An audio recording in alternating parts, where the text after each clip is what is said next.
Hello boys, today I am going to discuss a lesson of grammar, voice change or বাচ্য পরিবর্তন। দেখো, প্রথমত আমাদেরকে জানতে হবে যে ভয়েস কি, ঠিক আছে, বা ভয়েস কাকে বলে। দেখো, আমি ভয়েসের সংজ্ঞাটা এখানে লিখে দিয়েছি। Voice is the form of এখানে ভার্ব হবে। Voice is the form of verb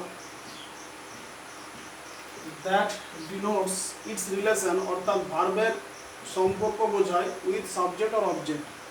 অর্থাৎ ভয়েস হলো সেই ভার্বের সেই রকম গঠন বা সেই গঠন যেটা সাবজেক্ট না অবজেক্ট তাদের সঙ্গে যে সম্পর্ক বোঝায় সেটাকেই ভয়েস বলে। অর্থাৎ কোনো একটা কাজ, সেই কাজটা সাবজেক্ট নিজে করছে না সাবজেক্টের দ্বারা কাজ করা হচ্ছে, বা সেটা প্রত্যক্ষভাবে জড়িত না পরোক্ষভাবে জড়িত, সেইটাই বলা হয়। ঠিক আছে, ভয়েস চেঞ্জ সাধারণত দুই প্রকার, একটা হলো অ্যাক্টিভ ভয়েস আর একটা হলো প্যাসিভ ভয়েস। তাহলে ভয়েসটা তোমরা আশা করি বুঝতে পারলে। Voice is the form of verb, অর্থাৎ ভয়েস হলো ভার্বের এক ধরনের গঠন, দ্যাট ডিনোটস যেটা উল্লেখ করে ইটস রিলেশন এর সম্পর্ক উইথ সাবজেক্ট অর অবজেক্ট, কর্তার সঙ্গে অথবা কর্মর সঙ্গে। এই ভয়েসকে দুটো ভাগে ভাগ করা হয়। একটা হলো অ্যাক্টিভ ভয়েস আর একটা হলো প্যাসিভ ভয়েস। ওকে, অ্যাক্টিভ ভয়েস কাকে বলে? Active voice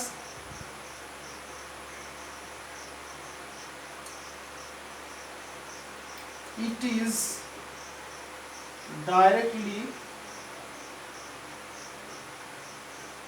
related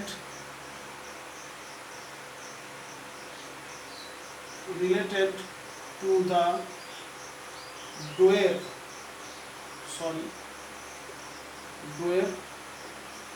or subject। অর্থাৎ যে ভয়েসটা সরাসরি সক্রিয়ভাবে সাবজেক্টের সঙ্গে যুক্ত থাকে তাকে বলা হয় অ্যাক্টিভ ভয়েস। যেমন হি প্লেজ ফুটবল, অর্থাৎ সে ফুটবল খেলে, সে নিজেই ফুটবল খেলে, এটা হলো অ্যাক্টিভ ভয়েস। অর্থাৎ যে ভয়েসটা কর্তা ডাইরেক্ট করে, অর্থাৎ কাজটা কর্তা ডাইরেক্ট করে, অর্থাৎ সাবজেক্ট ডাইরেক্ট যখন কাজটা করে তখন সেটাকে বলা হয় অ্যাক্টিভ ভয়েস। আর প্যাসিভ ভয়েস হলো কি? Passive voice is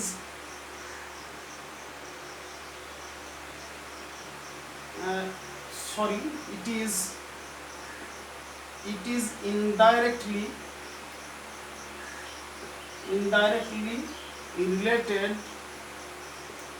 related to the subject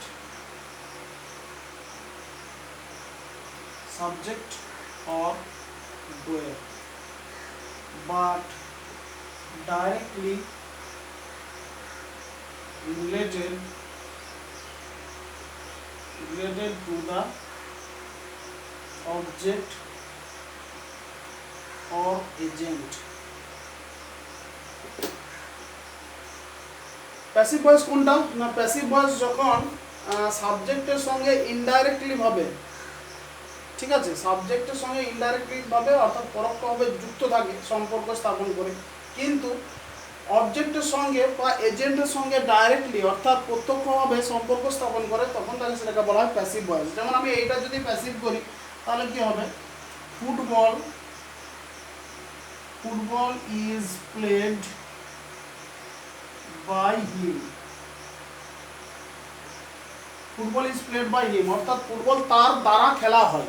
ঠিক আছে, ফুটবল খেলা হয় তার দ্বারা। যে এটাকে যদি আমি বাংলায় বলি তাহলে এটা হবে ফুটবল খেলা হয় তার দ্বারা। তাহলে এখানে ফুটবলটা অবজেক্ট ছিল, এই অবজেক্টটা এখানে ডাইরেক্ট যুক্ত হয়েছে ভার্বের সঙ্গে, আর হিমটা অর্থাৎ এই যে হিটা ছিল, এই হিমটা এখানে চলে গেছে, হিমটা ভার্বের সঙ্গে ইনডাইরেক্ট ভাবে সম্পর্ক স্থাপন করেছে। ঠিক আছে, এটা হলো অ্যাক্টিভ ভয়েস এবং এটা হলো প্যাসিভ ভয়েস। আর ভয়েসের তো ডেফিনেশন দিয়েছি। এখন আমাদেরকে যেটা জানতে হবে, এই যে অ্যাক্টিভ থেকে প্যাসিভ বা প্যাসিভ থেকে অ্যাক্টিভ করার কতগুলো নিয়ম আছে। ঠিক আছে, আমরা সাধারণত কী করি, আমরা এক্সাম্পল অর্থাৎ পরীক্ষাতে দেখতে পাই যে অ্যাক্টিভ ভয়েসে দেওয়া আছে সেটাকে প্যাসিভ ভয়েসে করতে হবে, সেগুলো কতগুলো নিয়ম আছে, কতগুলো রুলস আছে, সেই রুলগুলো আমরা আজকে শিখব। অর্থাৎ কী কী নিয়মের দ্বারা আমরা অ্যাক্টিভ ভয়েস থেকে প্যাসিভ ভয়েসে চেঞ্জ করতে পারবো, সেইটাই আমরা করবো। ওই জন্য এটাকে ভয়েস চেঞ্জ বলা আছে। ঠিক আছে, দেখে নাও, খুব সহজ সহজ 3-4টি নিয়ম আছে। সেই 3-4টি নিয়ম আমরা যদি শিখে যাই তাহলেই আমরা ভয়েস চেঞ্জটা আয়ত্ত করতে পারবো যে কোনো টেন্সে।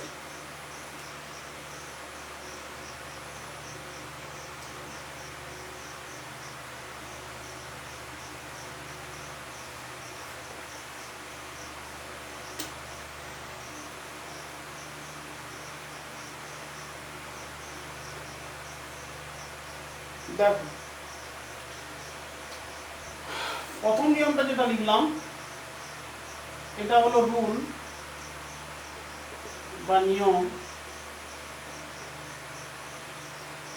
কি প্রথম নিয়মটা হলো অ্যাক্টিভ ভয়েস এর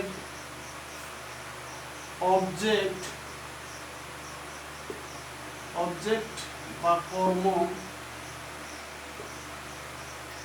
প্যাসিভ ভয়েসে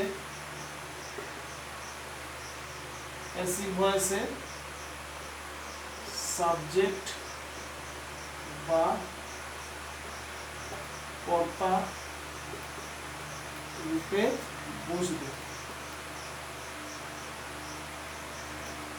বসবে বা পরিবর্তন হবে, কর্তা রূপে থাকবে। ঠিক আছে, অর্থাৎ অ্যাক্টিভ ভয়েসের যে অবজেক্ট থাকবে সেটা যখন আমি চেঞ্জ করব তখন সেটা প্যাসিভ ভয়েসের সাবজেক্ট হিসেবে থাকবে। দেখো, এগুলো আমি সব নিয়মগুলো লেখাই, তারপরে বলবো। 2 নম্বর নিয়ম লিখবো,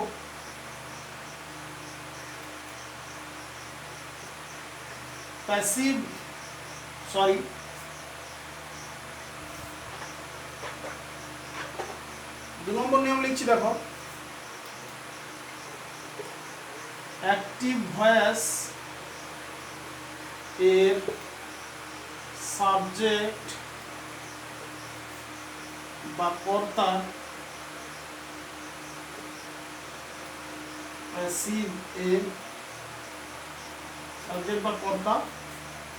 প্যাসিভ ভয়েসে অবজেক্ট বা কর্ম রূপে বসবে। ঠিক আছে, কি লিখলাম আমি সেটা পুরোটাই এখন তোমরা আশা করি বুঝতে পারছো না, উদাহরণের সাহায্যে আমি সম্পূর্ণ বুঝিয়ে দেবো। 3 নম্বর দেখো,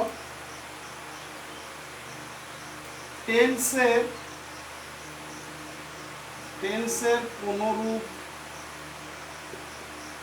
পরিবর্তন হবে না,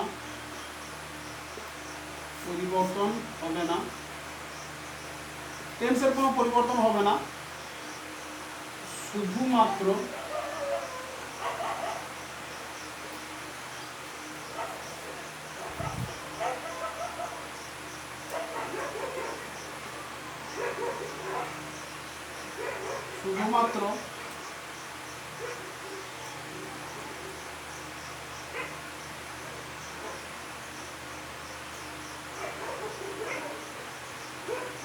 অক্সিলারি ভার্ব বসবে। টেন্সের কোনো পরিবর্তন হবে না, শুধুমাত্র অক্সিলারি ভার্ব বসবে। অর্থাৎ প্যাসিভ ভয়েসে যখন করবো তখন অক্সিলারি ভার্ব বসবে এবং মেন ভার্বের পাস্ট পার্টিসিপল ফর্ম হবে, পার্টিসিপল ফর্ম বা থার্ড ফর্ম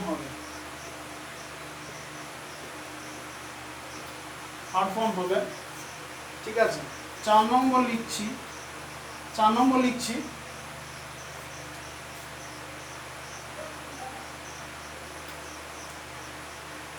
প্যাসিভ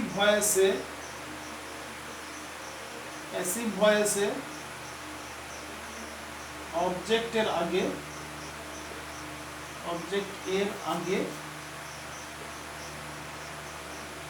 প্রিপোজিশন বসবে। প্রিপোজিশন বসবে। দেখো কি লিখলাম, আশা করি তোমরা সেরকম ভাবে বুঝতে পারছো না যতক্ষণ না একটা আমি উদাহরণ দিয়ে দিই। ঠিক আছে, দেখো উদাহরণ আমি খুব সহজ একটা উদাহরণ দিচ্ছি। দেখো লিখছি I am playing ফুটবল। অর্থাৎ আমি ফুটবল খেলছি। এটা কোন টেন্সে আছে তোমরা ভালোভাবে বুঝতে পারছো, কারণ টেন্স তোমাদের পড়ানো হয়েছে। এটা প্রেজেন্ট কন্টিনিউয়াস টেন্সে আছে। আই এম প্লেইং ফুটবল অর্থাৎ আমি ফুটবল খেলছি। দেখো প্রথম যেটা লিখেছি অ্যাক্টিভ ভয়েস, এটা অ্যাক্টিভ ভয়েসে আছে কেন? কারণ এখানে কর্তা নিজেই কাজটা করছে। যখন কর্তা নিজে কাজটা করে তখন সেটাকে বলা হয় অ্যাক্টিভ ভয়েস, আর কর্তার দ্বারা যখন কোনো কাজ করানো হয় তখন সেটাকে বলা হয় প্যাসিভ ভয়েস। এটা তো আমরা জানলাম। এখন আই এম প্লেইং ফুটবলে এখানে আই হলো কর্তা, এটা হলো সাবজেক্ট। ঠিক আছে, সাবজেক্ট। অ্যামটা হলো অক্সিলারি ভার্ব, যেহেতু প্রেজেন্ট কন্টিনিউয়াসে আছে, অক্সিলারি ভার্ব বা হেল্পিং ভার্ব। আর প্লেটা হলো মেন ভার্ব, প্লেটা মেন ভার্ব, তার সঙ্গে আইএনজি যোগ আছে। সরি, এই কন্টিনিউয়াসের তোমাদেরকে প্রথমে আমি না দিয়ে, কন্টিনিউয়াসে না দিয়ে তোমাদেরকে দেখো প্রেজেন্ট ইনডিফিনাইটে দিচ্ছি। একটা লিখছি আই প্লে ফুটবল, আমি ফুটবল খেলি। খুব সহজ একটা উদাহরণ। কন্টিনিউয়াসটা দিলে একটু বিং যোগ হয়ে যেত, তোমরা বুঝতে পারতে না, তাই এটা দিলাম আই প্লে ফুটবল। এখানে আছে কি, আই হলো সাবজেক্ট, প্লে হলো ভার্ব, আর ফুটবল হলো অবজেক্ট বা কর্ম। Subject verb object. প্রথম যে নিয়মটা বলা আছে এটা অ্যাক্টিভ ভয়েসে আছে। অ্যাক্টিভ ভয়েসে আছে। প্রথম যে নিয়মটা বলা আছে যে অ্যাক্টিভ ভয়েসের অবজেক্ট বা কর্ম প্যাসিভ ভয়েসে সাবজেক্ট বা কর্তা রূপে বসবে। তাহলে এইটাকে যখন আমি প্যাসিভ করব তখন এই অবজেক্টটা সাবজেক্ট হিসেবে চলে আসবে, অর্থাৎ ফুটবলটা সাবজেক্ট হিসেবে চলে আসবে। ফুটবল হলো। এরপরে টেন্সের কোনো পরিবর্তন হবে না, শুধুমাত্র অক্সিলারি ভার্ব বসবে। অক্সিলারি ভার্ব অর্থাৎ এটা প্রেজেন্ট ইনডিফিনাইট টেন্স আছে, প্রেজেন্ট ইনডিফিনাইটের অক্সিলারি ভার্ব হলো অ্যাম, ইজ, আর, উড, আজ এগুলো। তাহলে ফুটবলের ক্ষেত্রে হবে কি, অ্যাম ইজ আরের মধ্যে কিছু অ্যাম ইজ আর হবে, am is are auxiliary verb. তাহলে অ্যাম ইজ আর অক্সিলারি ভার্বের মধ্যে হবে কি, ইজটা হবে, ফুটবল ইজ হলো, ফুটবল ইজ হলো। এরপরে লেখা আছে অক্সিলারি ভার্ব বসবে এবং মেন ভার্বের পাস্ট পার্টিসিপল ফর্ম বসবে। মেন ভার্ব এখানে প্লে, এর পাস্ট পার্টিসিপল ফর্ম হলো প্লেড, তাহলে হলো প্লেড, প্লেড। তারপরে লেখা আছে কি, তারপরে আছে যে প্যাসিভ ভয়েসের যে সাবজেক্টটা, প্যাসিভ ভয়েসের এই যে সাবজেক্টটা, এই সাবজেক্টটা অবজেক্ট হয়ে যাবে, অবজেক্ট হয়ে যাবে, এখানে যাবে। তাহলে অবজেক্ট হয়ে যদি যায় তাহলে হবে ফুটবল ইজ প্লেড। আর অবজেক্টের আগে এখানে বলে আছি প্যাসিভ ভয়েসে অবজেক্টের আগে প্রিপোজিশন বসবে। প্রিপোজিশন হিসেবে সাধারণত বাই বসে, আরও অনেক বিভিন্ন রকমের প্রিপোজিশন বসে, তার জন্য আমি বাই লিখলাম না, শুধু আমি লিখলাম প্রিপোজিশন বসে। একটা প্রিপোজিশন হবে, অ্যাট হতে পারে, সেখানে ইন হতে পারে, টু হতে পারে, যাই হোক হতে পারে। ফুটবল ইজ প্লেড, তাহলে বাই লিখলাম। আর এই আইটার অবজেক্টিভ ফর্ম হবে, অবজেক্টিভ প্রোনাউনটা হবে, তাহলে আইটার হবে মি। ওকে, তাহলে দেখো বললাম অ্যাক্টিভ ভয়েসের সাবজেক্ট অবজেক্টটা, অ্যাক্টিভ ভয়েসের অবজেক্টটা, এই অবজেক্টটা প্যাসিভ ভয়েসের সাবজেক্ট হয়ে গেছে। তারপর কোনো ভার্ব টেন্সের কোনো পরিবর্তন হবে না, শুধুমাত্র যে টেন্স আছে সেই টেন্সের অক্সিলারি ভার্ব হবে। আর মেন ভার্ব যেটা আছে সেই মেন ভার্বের থার্ড ফর্ম বা পাস্ট পার্টিসিপল ফর্ম হবে। তারপরে একটা বাই যোগ হবে, অর্থাৎ বা প্রিপোজিশন যোগ হবে, আর যে সাবজেক্টটা আছে তার অবজেক্ট হবে। দেখো আরও উদাহরণ দিই, তাহলে তোমরা আরও ভালোভাবে বুঝতে পারবে। এই হলো 4টি নিয়ম। এই 4টি নিয়মেই তোমাদের সমস্ত টেন্সের ভয়েস চেঞ্জ করা হবে। দেখো মেন 4টি নিয়ম হলো এটাই, আবার প্রত্যেকটা ভয়েসের জন্য আলাদা আলাদা একটা করে নিয়ম যদি থাকে তাহলে সেটা করানো হবে।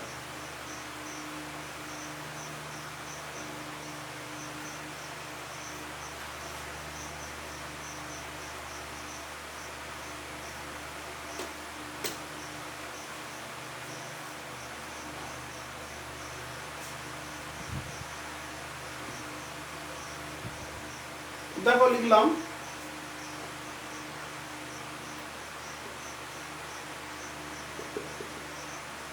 হি রাইটস পোয়েম, সে কবিতা লেখে, ঠিক আছে।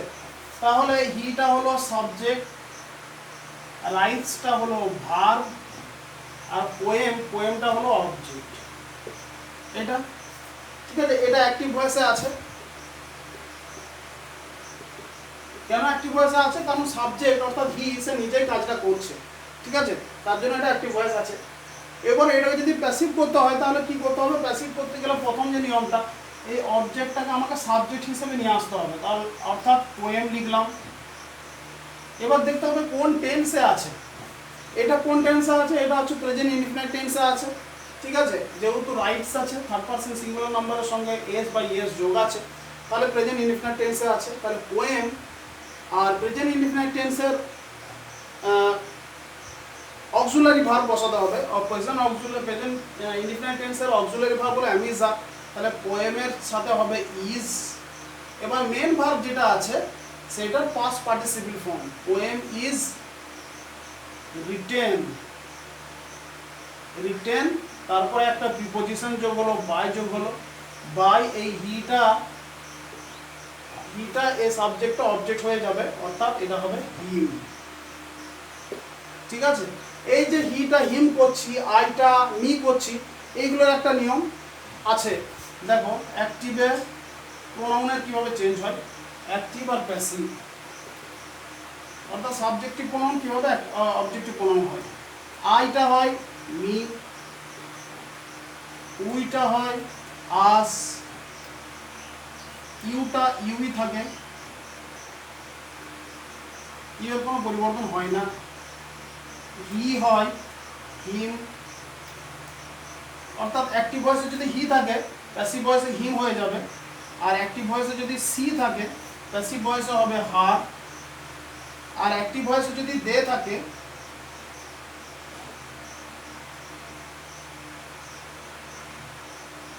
অ্যাক্টিভ ভয়েসে যদি দে থাকে প্যাসিভ ভয়েসে হবে দেম, ঠিক আছে। এগুলো হলো প্রোনাউনের চেঞ্জ, অর্থাৎ সাবজেক্টিভ প্রোনাউন থেকে অবজেক্টিভ প্রোনাউন হয়, ঠিক আছে। অ্যাক্টিভ ভয়েসে যদি এগুলো থাকে আই উই, আইটা তাহলে মি হবে, উইটা আস হবে, ইউটা ইউই থেকে যায়, হিটা হিম হয়, সিটা হার হয়, আর দেটা দেম হয়। ইট এর কোনো পরিবর্তন হয় না। যদি নাম থাকে তাহলে নামের ক্ষেত্রে নামটাই বসে যাবে, ঠিক আছে। যদি এখানে কোনো একটা নাম থাকতো, যদি থাকতো রতন, তাহলে যদি ধরো থাকতো এখানে রতন, একটা নাম থাকতো, তাহলে নামের কোনো পরিবর্তন হবে না, এখানে রতনই বসে যেত, ওকে। তার জন্য আমি লিখেছিলাম সাবজেক্টটা অবজেক্ট হবে আর অবজেক্টটা সাবজেক্ট হবে, ঠিক আছে।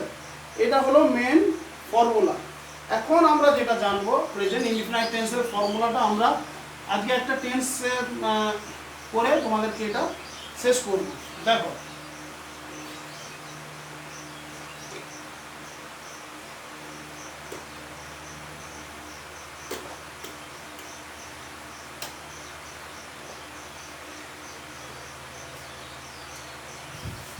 টেন্স অনুযায়ী যদি করায় তাহলে present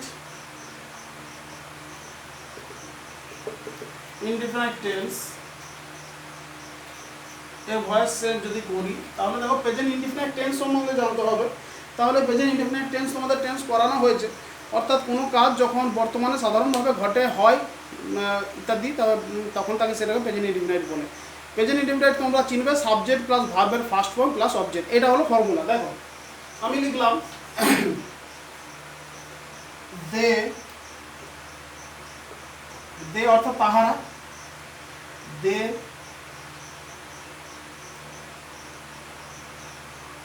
clean the classroom,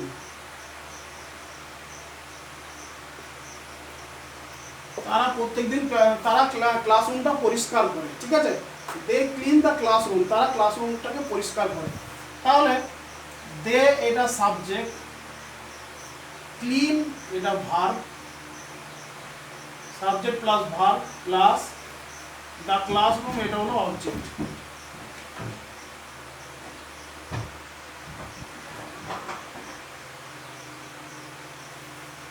subject verb object, ঠিক আছে। এটা সাবজেক্ট, ক্লিনটা ভার্ব আর দ্য ক্লাসরুমটা এটা অবজেক্ট। দেখো এবার প্রেজেন্ট ইনডিফিনিট টেন্সে যে আছে এটা কিভাবে বুঝবো প্রেজেন্ট ইনডিফিনিট টেন্সে আছে, কারণ এই ভার্বটা দেখি ভার্বটা প্রেজেন্ট ফর্মে আছে, ঠিক আছে।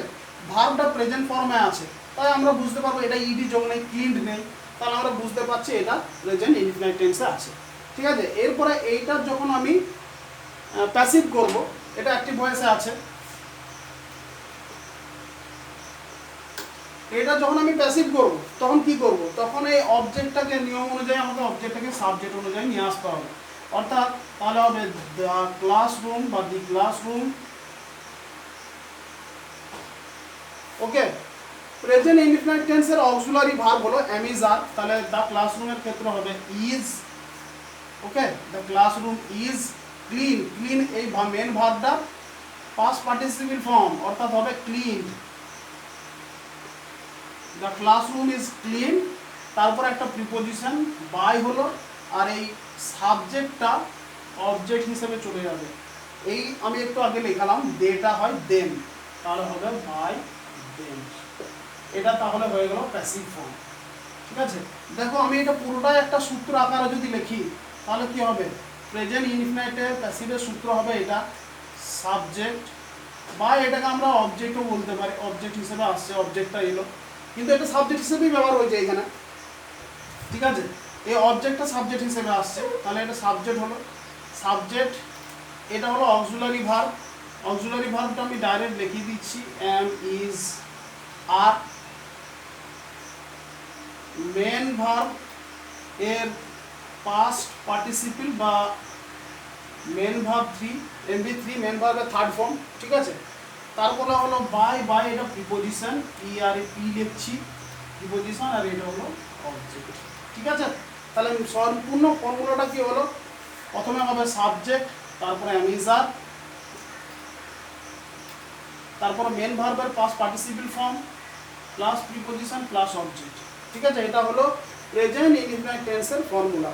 এবার আমরা যতগুলোই প্রেজেন্ট ইনডিফিনিট টেন্সের ভয়েস পাই না কেন বা অ্যাক্টিভ ভয়েস পাই না কেন, সবগুলো আমরা প্যাসিভে করতে পারবো এই ফর্মুলায় দিয়ে। দেখো আমি আরেকটা উদাহরণ দিচ্ছি, আমি লিখছি রহিম ক্যাচেস, TSEATCATS ক্যাচেস ফিশ, অর্থাৎ রহিম মাছ ধরে, তাহলে রহিমটা হলো সাবজেক্ট, দেখো অ্যাক্টিভ ভয়েসে আছে সাবজেক্ট, তারপরে ক্যাচেস এটা হচ্ছে ভার্ব, আর ফিশ এটা হলো অবজেক্ট, ঠিক আছে। সাবজেক্ট ভার্ব অবজেক্ট, যখন আমি এটা প্যাসিভ ভয়েস করব তখন এই অবজেক্টটাকে সাবজেক্টে আনবো ফিশ, তারপরে প্রেজেন্ট ইনডিফিনিট টেন্সের অক্সিলারি অ্যামিজারের মধ্যে কি হবে, ইজ হবে, ফিশ ইজ, এই ক্যাচ ভার্বের থার্ড ফর্ম হবে, তাহলে হবে caught, fish is caught by, by হলো, আর রহিমটা রহিম হলো। তাহলে দেখো এই ফর্মুলা দিয়ে আসছে, প্রথমে হলো সাবজেক্ট, তারপরে অ্যামিজারের মধ্যে ইজটা হয়েছে, অ্যামিজার মেন ভার্বের থার্ড ফর্ম হয়েছে, তারপরে মেন ভার্বের থার্ড ফর্ম হওয়ার পর তারপরে প্রিপোজিশন যোগ হয়েছে, প্রিপোজিশন বাই আর অবজেক্ট, ঠিক আছে। এটা হলো ফর্মুলা, ভয়েস চেঞ্জের বাচ্চা পরিবর্তনের প্রেজেন্ট ইনডিফিনিট টেন্সের ফর্মুলা।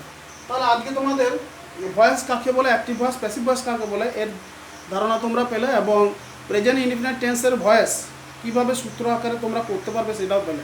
আশা করি এই ভিডিওটা তোমাদের ভয়েস চেঞ্জ করতে সাহায্য করবে, ভয়েস চেঞ্জ বুঝতে সাহায্য করবে। এরপরেও যদি কোনো অসুবিধা হয়ে থাকে তোমরা অবশ্যই সেটা কমেন্ট বক্সে লিখে বা ফোন করে আমাকে জানাবে, okay. That's all for the time for the moment, thank you very much.